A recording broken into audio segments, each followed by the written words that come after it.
Gagner du temps. Je pense que c'est la problématique qui est le plus revenue dans le sondage que je vous ai fait en email il y a 2 semaines de ça. Dans cette vidéo, j'ai envie de vous partager 8 habitudes que vous pouvez mettre en place dès maintenant, vraiment immédiatement, afin de pouvoir commencer à gagner du temps. Mean bread and butterflies. Oh, yes, of course. Hmm? Salut à tous, c'est Aude, j'espère que vous allez bien. On se retrouve aujourd'hui pour une nouvelle vidéo qui me fait extrêmement plaisir. J'avais déjà fait une première version il y a quelques temps de ça, mais si vous suivez un petit peu mon contenu sur Instagram et en newsletter, vous savez que je suis en train de créer un nouveau produit qui sera tout petit à 47 euros, qui sera sur la thématique organisation et productivité. Et pour ce faire, je vous ai fait un sondage. Ce sondage m'a apporté énormément d'informations et m'a surtout fait comprendre que votre plus grosse problématique, c'était de gagner du temps. C'est pour ça qu'aujourd'hui, on va voir ensemble 8 habitudes qui vont vous permettre de gagner un maximum de temps. Première habitude, la règle des 2 minutes. En réalité, moi, je la mets entre 2 et 5 minutes. C'est-à-dire que tout ce que vous pouvez faire, qui, vous le savez pertinemment parce que vous l'avez déjà fait et que vous en êtes sûr à 100%, va vous prendre moins de 2, 3, 4 ou 5 minutes, faites-le immédiatement. Ne commencez pas à perdre du temps, à le mettre sur votre to-do list pour pouvoir le faire plus tard. Ça ne vous fait que perdre du temps justement parce que ça va vous rester dans un coin de la tête et forcément vous prendre de la place parce que vous allez vous dire, faut pas que j'oublie, faut pas que j'oublie, faut pas que j'oublie. Si ça prend moins de 2 minutes, faites-le immédiatement. Deuxième habitude, faire du bashing. Le bashing, qu'est-ce que c'est? C'est le fait de faire plusieurs tâches d'un coup. Attention, il doit s'agir de tâches qui vont ensemble. C'est-à-dire, ça a du sens pour vous de les batcher. Par exemple, on utilise beaucoup ce terme pour le fait de batcher du contenu. Sur Instagram, je sors 2 posts par semaine. Eh bien, en réalité, je vais créer les 8 posts d'un coup. Ça va me permettre déjà d'avoir de la logique par rapport à ma stratégie, mais surtout, ça va me permettre de me concentrer pendant un bloc de 2 heures pour pouvoir faire un maximum sans être déconcentré. Le fait de bâcher des choses va vous permettre vraiment de garder votre concentration et du coup, forcément, d'aller plus vite dans ce que vous cherchez à faire. Vous pouvez batcher vos contenus Instagram, vos podcasts, vos réponses à vos messages, vos réponses à vos emails. En fait, tout ce que vous avez tendance à faire, 5 minutes par-ci, 5 minutes par-là, observez. Observez si vous auriez la capacité de faire du bashing. Je sais que moi aujourd'hui, je fais du bashing sur mon follow-up client. J'ai vraiment 2 créneaux distincts, le mardi et le jeudi matin. Même chose avec mon contenu, le fait d'écrire ma newsletter. J'ai vraiment des blocs à des moments qui me permettent de créer ces contenus. Et du coup, ça m'amène à la troisième habitude qui est de faire du time blocking. Si vous voulez avancer dans votre organisation, dans votre planification, vous devez du coup faire de la planification et faire du time blocking.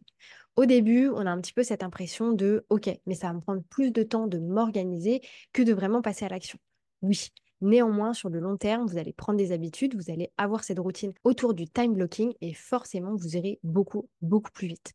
Je vous ai fait une vidéo qui sort la semaine prochaine dédiée à mon time blocking, comment est-ce que je m'organise et quelle est la réalité derrière mon organisation. Donc abonnez-vous bien à la chaîne pour ne pas rater cette vidéo qui sort mercredi. Donc le time blocking, qu'est-ce que c'est? C'est le fait de se mettre des créneaux d'1 heure, 2 heures, 3 heures, 4 heures pour pouvoir rester concentré et faire une tâche.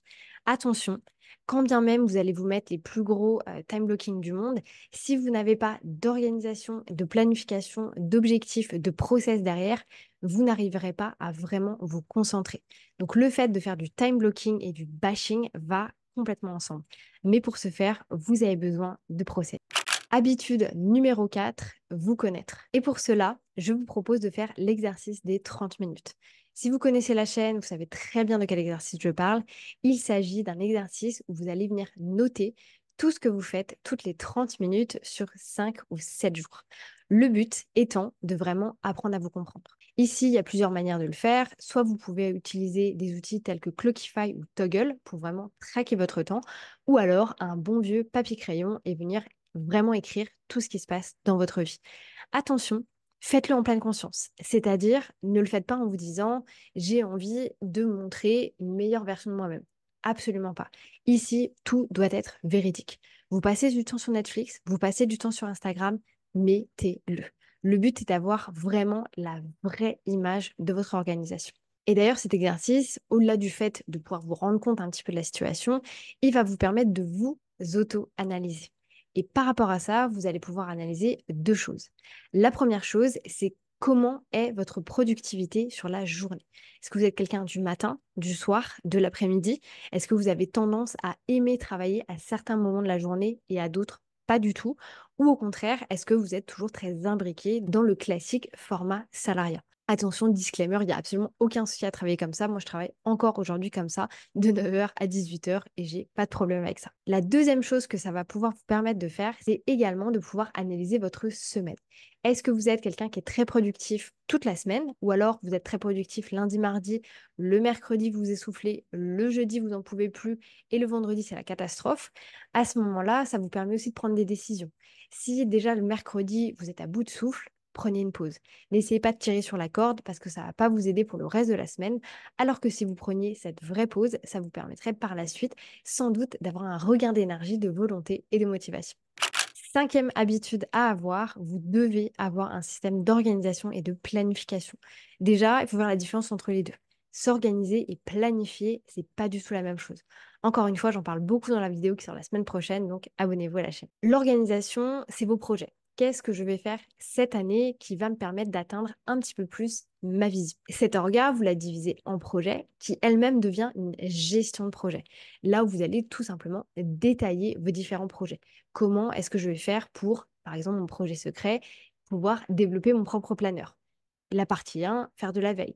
La partie 2, créer le planeur. La partie 3, créer le site e-commerce, etc., etc., etc. Vous allez pouvoir découper vos projets.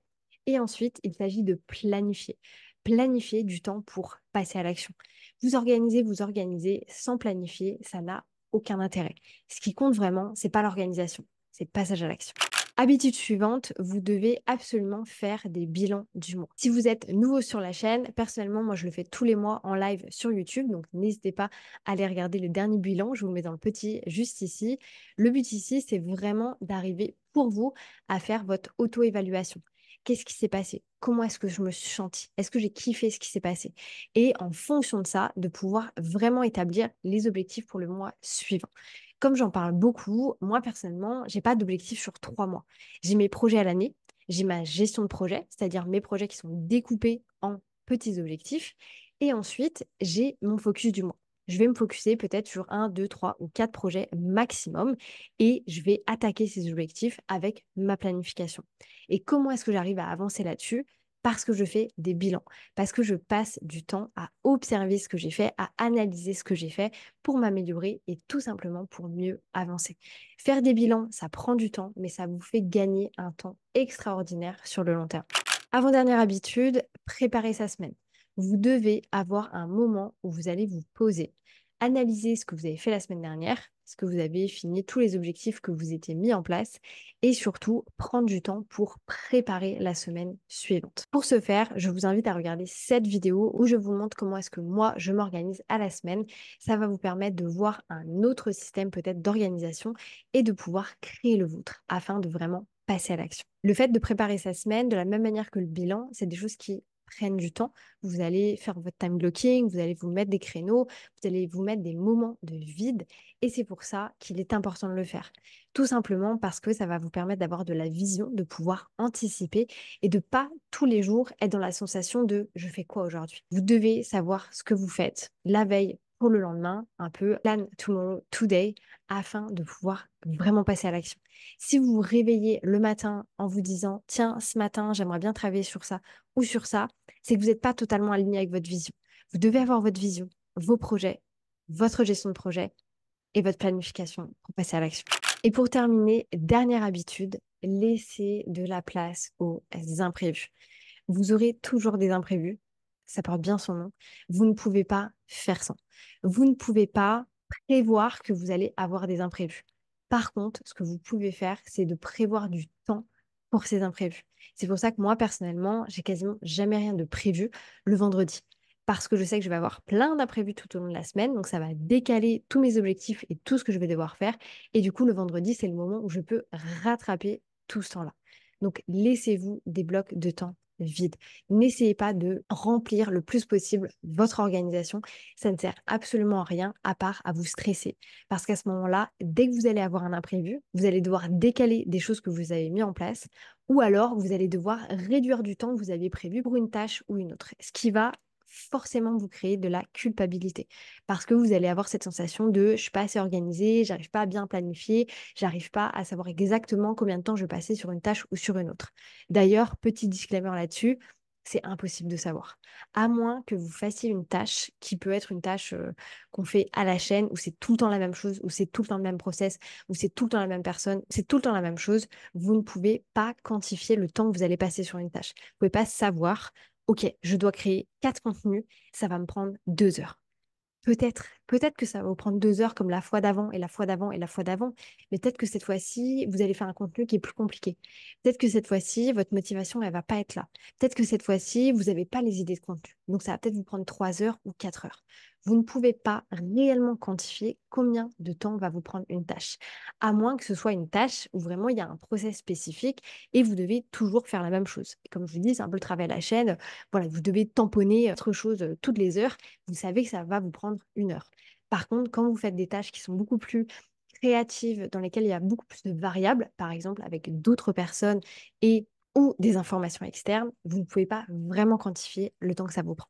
Si comme moi, vous avez envie d'avoir un système d'organisation clé en main, vous avez envie de pouvoir passer à l'action, de savoir exactement tout ce qui va se passer dans votre semaine et tout simplement de kiffer votre quotidien, je vous invite à nous rejoindre tout simplement dans le Master Notion. Le Master Notion, qu'est-ce que c'est? C'est un espace que j'ai créé pour vous qui va vous permettre d'établir vos projets, votre gestion de projet et de passer à l'action. Plus besoin de télécharger des templates Notion à droite, à gauche. Vous avez absolument tout à l'intérieur de l'espace Notion. Je vous laisse juste en dessous avec une petite vidéo qui vous présente l'intérieur de l'espace, que vous puissiez comprendre exactement ce à quoi vous avez accès si vous décidez de le télécharger. N'hésitez pas si vous avez des questions à me contacter directement sur Instagram ou par email. Et surtout, arrêtez de penser que vous allez trouver la recette magique. Il n'y a pas de recette magique. La recette magique, c'est le passage à l'action. Moi, je vous laisse là-dessus. Je vous souhaite une bonne journée, une bonne matinée, une bonne soirée, peu importe quand est-ce que vous allez regarder cette vidéo. Et je vous dis à bientôt pour une nouvelle vidéo.